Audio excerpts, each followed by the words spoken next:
जय श्री कृष्ण।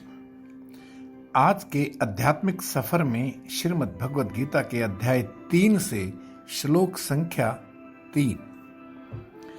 भगवान श्री कृष्ण कह रहे हैं, हे निष्पाप अर्जुन, मैं पहले ही ज्ञानोदय प्राप्ति के 2 मार्गों का वर्णन कर चुका हूं। ज्ञान योग उन मनुष्यों के लिए है जिनकी रुचि चिंतन मनन में होती है, और कर्म योग उन मनुष्यों के लिए है जिनकी रुचि कर्म करने में होती है।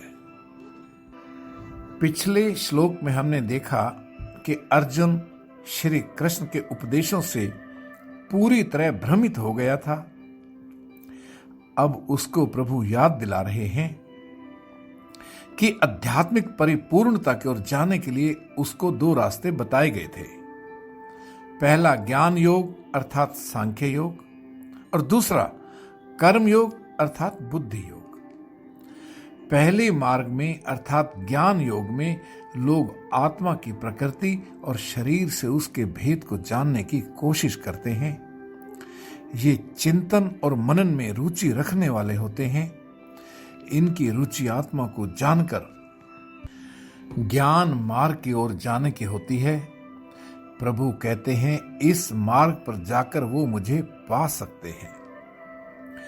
दूसरे वो होते हैं जो अपने समस्त कर्म भगवान को समर्पित करने की भावना के साथ करते हैं।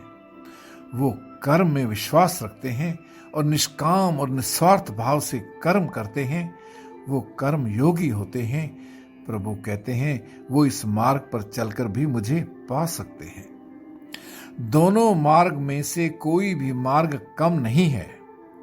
ये मार्ग अलग अलग मार्ग हैं, पर आगे जाकर दोनों एक हो जाते हैं। ज्ञान योग में जाने वाला विचारशील व्यक्ति अंत में जान लेगा कि उसे कर्म करना चाहिए, और कर्म जन कल्याण के लिए करना चाहिए, निस्वार्थ करना चाहिए, और इस प्रकार वो कर्मयोगी हो जाएगा।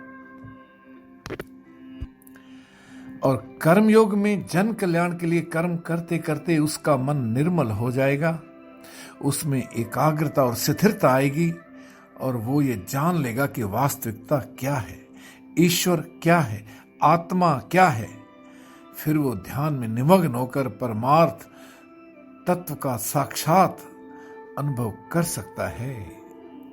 तो मित्रों, ये था श्लोक संख्या 3 अध्याय 3 से। जय श्री कृष्ण।